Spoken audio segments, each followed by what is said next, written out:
Bismillahirrahmanirrahim. Assalamualaikum warahmatullahi wabarakatuh. Alhamdulillahi rabbil alamin. Wabihi nasta'in ala umuri dunya waddin. Ashhadu an la ilaha illallah wa ashhadu anna Muhammadan abduhu wa rasuluh. Amma ba'du. Kaum muslimin yang dimuliakan Allah Subhanahu wa taala. Tentunya terus kita mengucapkan kalimat-kalimat thayyibah, kalimat pujian pada Allah Subhanahu wa taala, Sang Pencipta yang kiranya terus memberikan kenikmatan kepada kita. Nikmat yang kita sendiri seringkali lupa kalau itu adalah nikmat yang besar yang Allah berikan kepada kita. Dan kita baru sadar, kita baru paham betapa pentingnya, betapa berharganya nikmat tersebut ketika dia telah diambil dari kita. Ketika dia hilang dari kita, baru kita sadar, oh ternyata sangat amat berharga. Amat sangat berharga nikmat tersebut di sisi kita yang padahal sering kali kita sia-siakan. Rasulullah SAW pernah bersabda dalam hadisnya, ni'matani maghbunun fihima katsirun minan nas, as-siha wal faragh. Rasulullah katakan dalam hadis ini, ada dua nikmat yang manusia sering kali lupa, lalai, tidak sadar kalau itu adalah nikmat yang amat sangat besar. Apa dia? Dia adalah as-siha wal faragh. Kesehatan, tubuh yang sehat, tidak sakit, mudah beraktivitas. Dan satu lagi, wal faragh, yaitu waktu luang. Nah, kaum muslimin yang dimuliakan Allah Subhanahu wa taala, kali ini kita akan membahas tentang waktu luang. Apa sih maksud dari waktu luang ini? Bagaimana seseorang dikatakan dia telah menyia-nyiakan waktu luang? Yang mana banyak di antara kita membuang-buang waktunya. Apalagi kita adalah orang-orang yang mungkin sudah mengenal, dan sebagian besar sudah mengenal, mengetahui, atau sudah akrab dengan namanya gadget, handphone. Yang mungkin handphone ini telah mengalahkan berbagai macam, bahkan membunuh beberapa di antara fungsi lainnya dari benda yang mungkin ada dulunya di sekitar kita, dah hilang fungsinya, atau digantikan dengan gadget ini. Nah, kaum muslimin yang dimuliakan Allah, Ibnu Qayyim Al-Jauzi pernah mengatakan dalam kalimatnya mengenai waktu. Dia katakan, ida'atul waqt asyaddu minal maut. Menyia-nyiakan waktu itu lebih berat, lebih berbahaya daripada kematian itu sendiri. Nah, kita kemarin sudah membahas tentang kematian. Ketika kematian datang, maka orang akan menyesali. Apa yang dia sesali ketika kematian itu datang? Yang dia sesali, dia sudah tidak lagi bisa berbuat apa-apa.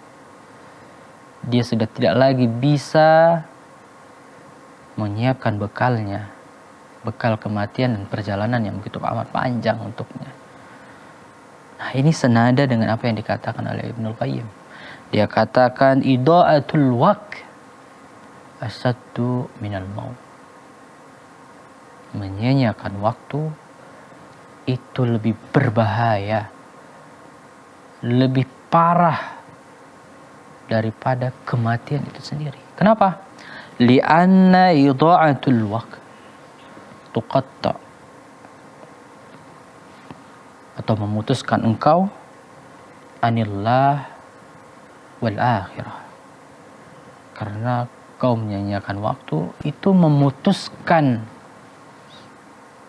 kesempatanmu, memutuskan peluangmu dari Allah dan akhirat.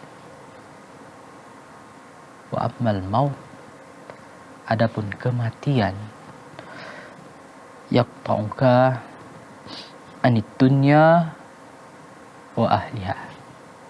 Adapun kematian itu hanya memutuskanmu dengan dunia dan orang-orang yang ada di dalamnya, artinya keluargamu atau teman atau rekan dan lain sebagainya. Kenapa dikatakan di sini oleh Ibnu Qayyim menyanyiakan waktu itu lebih berbahaya daripada kematian itu sendiri. Yang kita tahu tidak ada dalam hidup kita yang paling kita takuti, yang paling kita khawatirkan, yang paling dicemaskan, siapapun dia itu, baik dia orang kaya maupun orang miskin.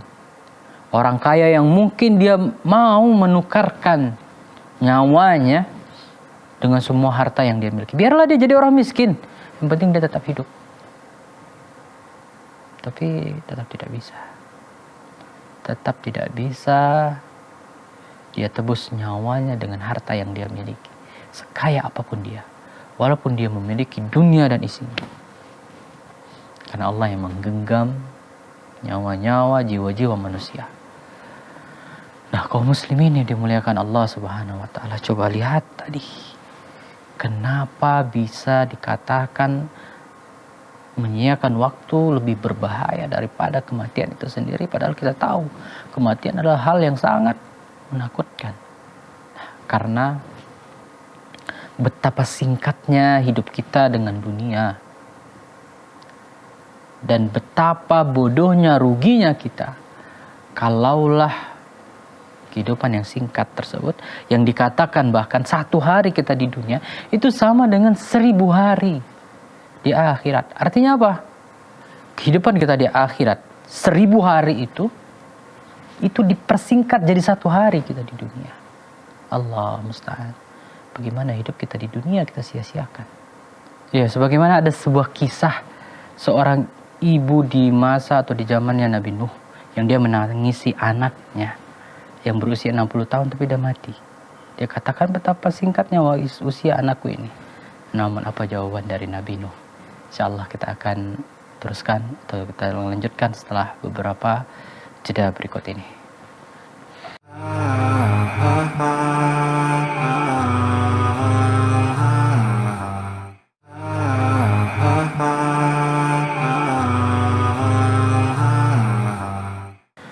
Ya baik kaum muslimin yang dimuliakan Allah, sahabat keluarga muslim dan sahabat Arisalah.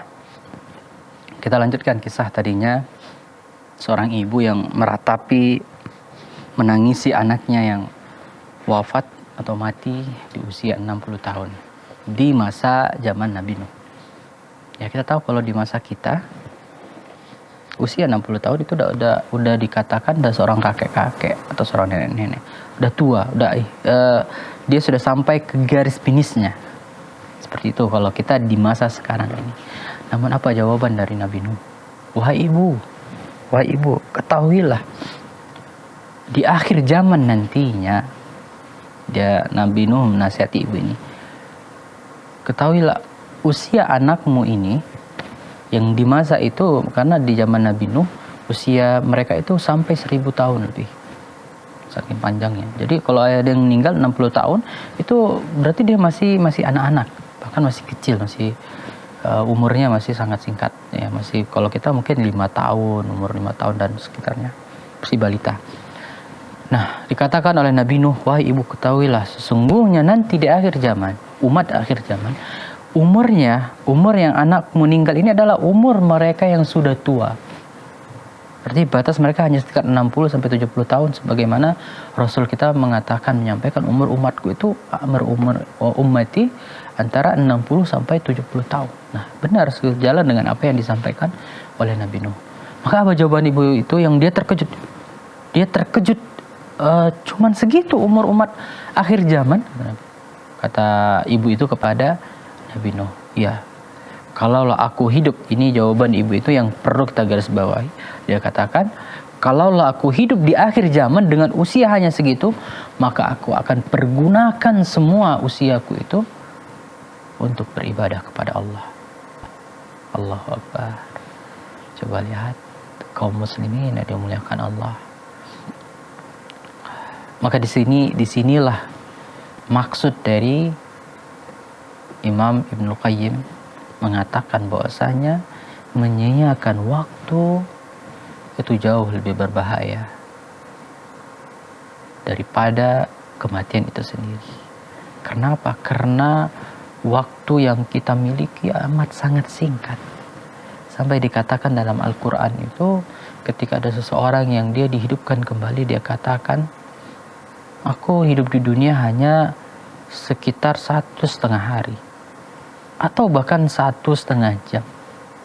Ya baik kaum muslimin yang dimuliakan Allah Subhanahu wa taala, itu menggambarkan betapa berharganya waktu. Ini yang tadinya disampaikan oleh Ibnu Qayyim, mengatakan betapa sangat berbahayanya bagi orang yang menyia-nyiakan waktunya. Saking berharganya waktu, Allah Subhanahu wa taala bersumpah dengannya. Bahkan beberapa kali di dalam Al-Quran Allah bersumpah demi waktu. Di mana dia? Wal asr, wal fajr, wal lail, wat duha, wal fajr. Kaum muslimin yang dimuliakan Allah, coba lihat, ini semua waktu. Ini semua waktu yang Allah bersumpah dengannya. Dan tidaklah Allah bersumpah atas makhluknya, melainkan di sana terdapat keistimewaan atau sesuatu yang amat sangat berharga. Dalam surah Al-Asr yang mungkin bahkan anak-anak kita yang masih TK sudah hafal. Di situ diterangkan, wal asr innal insana lafi khusr illa alladhina amanu wa amilus shalihat. Allah katakan dalam ayat ini, wal asr, demi masa, demi waktu. Ada yang mengatakan demi waktu asar. Innal insana lafi khusr. Sesungguhnya, Allah tekankan inna di sana, kalimat inna itu penekanan. Sesungguhnya manusia, innal insana lafi khusr. Semuanya dalam keadaan merugi. Merugi karena membuang-buang waktunya. Karena dia ini kembali kepada awal Allah bersumpah dengannya, yaitu waktu. Jadi kerugian manusia yang disampaikan dalam surah ini, dalam ayat ini, yaitu kerugian manusia karena menyia-nyiakan waktu yang Allah telah berikan kepadanya. Menyia-nyiakan waktu yang Allah berikan kepadanya. Illal ladzina amanu wa amilus shalihat. Allah kecualikan hanya sedikit dari yang banyak. Sebagian besar manusia itu dalam keadaan rugi, dan hanya sedikit dari mereka, illal ladzina amanu wa amilus shalihat, kecuali orang-orang yang beriman, yang dia beramal saleh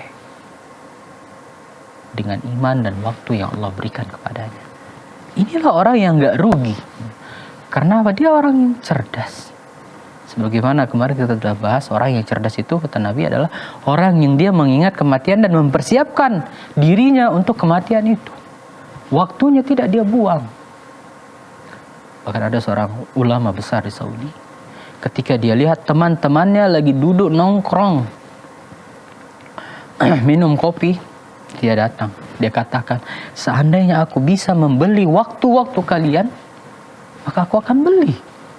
Karena amat sangat berharganya dan aku hampir tidak memiliki waktu. Karena terus dipergunakannya waktunya untuk berdakwah, menulis kitab, belajar, dan terus. Dan dia merasa waktunya kurang. Maka dia katakan, kalau aku bisa beli waktu kalian yang bisa duduk-duduk nongkrong, bercerita, berkembur, dan lain sebagainya, maka aku akan beli. Dalam dunia barat terkenal istilah time is money. Waktu adalah uang. Di Arab, pepatah Arab ada mengatakan al-waktu kazahab. Waktu itu bagaikan emas, maka kita katakan waktu lebih berharga daripada emas dan uang. Karena dengan waktu kita bisa membeli akhirat, kita bisa memberi surganya Allah, kita bisa mendapatkan keridhaannya Allah, kita bisa mendapatkan ketenangan yang tidak bisa dibayar, tidak bisa dibeli dengan uang. Allahu Akbar. Kaum muslimin yang dimuliakan Allah, kita akan lanjutkan insyaallah setelah beberapa jeda berikut ini.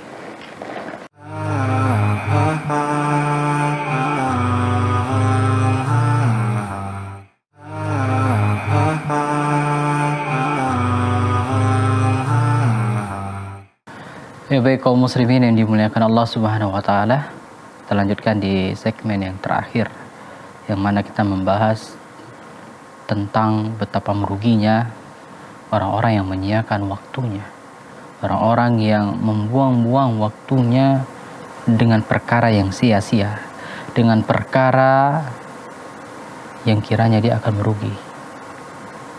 Apakah Anda tidak tahu? Coba kita renungkan bagaimana di dalam Al-Quran disampaikan orang-orang kafir yang disiksa di dalam neraka, atau orang-orang pendosa yang banyak berbuat dosa yang dia disiksa di dalam nerakanya. Dia meminta, menangis, meratap, menjerit-jerit meminta kepada Allah. Kiranya dia diberikan kesempatan untuk kembali hidup, untuk bisa walaupun sejenak saja, sesaat saja kembali ke dunia. Apa yang dia lakukan? Apakah dia ingin melihat harta yang telah dia tinggalkan, keluarga, anak dan istrinya, jabatan atau lahan tanah dan lain sebagainya? Tidak. Dia hanya ingin waktu yang sejenak, sesaat tersebut untuk bisa melakukan ibadah, bisa sujud untuk Allah, bisa bersedekah, bisa berzikir. Itu yang mereka inginkan. Setidaknya kalaulah tidak bisa memasukkan mereka ke dalam surga, minimal mengurangi siksa yang mereka rasakan di neraka. Hasan Basri ketika bersama teman-temannya mengiring jenazah, dia berzikir. Ketika membawa jenazah ke perkuburan, dia berzikir, terus berzikir. Maka ada temannya yang bertanya kepadanya, "Wahai Imam, kenapa engkau berzikir? Kenapa engkau berzikir ketika mengantar jenazah ini?" Maka dikatakan kepada temannya, "Wahai temanku, tahukah engkau apa kira-kira yang akan dilakukan oleh orang yang kita bawa jenazahnya ini kalau seandainya Allah berikan dia waktu walaupun hanya sesaat untuk hidup kembali?" Maka temannya ini pun mengatakan, ya dia tentu akan mempersiapkan waktu, mempersiapkan bekalnya. Dia akan ibadah, sholat, zakat, puasa, atau sedekah, dan amal-amal yang bisa dia lakukan untuk menjadi bekalnya. Maka Hasan Basri mengatakan, ya dia akan lakukan itu. Tapi tahukah engkau, dia tidak akan bisa kembali hidup untuk melakukan amalan itu. Dia tidak akan bisa hidup untuk melakukan amalan itu. Dan kita diberikan kesempatan, masih diberikan kesempatan untuk mengerjakan apa yang tidak bisa dia kerjakan, apa yang tidak bisa dia lakukan. Kita masih diberikan waktu tersebut. Maka jangan sampai engkau menyesali sebagaimana penyesalan yang dirasakan, dimiliki oleh orang-orang kafir atau orang-orang yang menyia-nyiakan waktunya di akhirat nantinya. Ya, kaum muslimin yang dimuliakan Allah, waktu yang masih Allah berikan kepadamu, maka pergunakan dengan sebaik-baiknya. maka siapkan sesuatu agar kiranya bisa menolongmu. Sibukkan dirimu dengan perkara yang baik.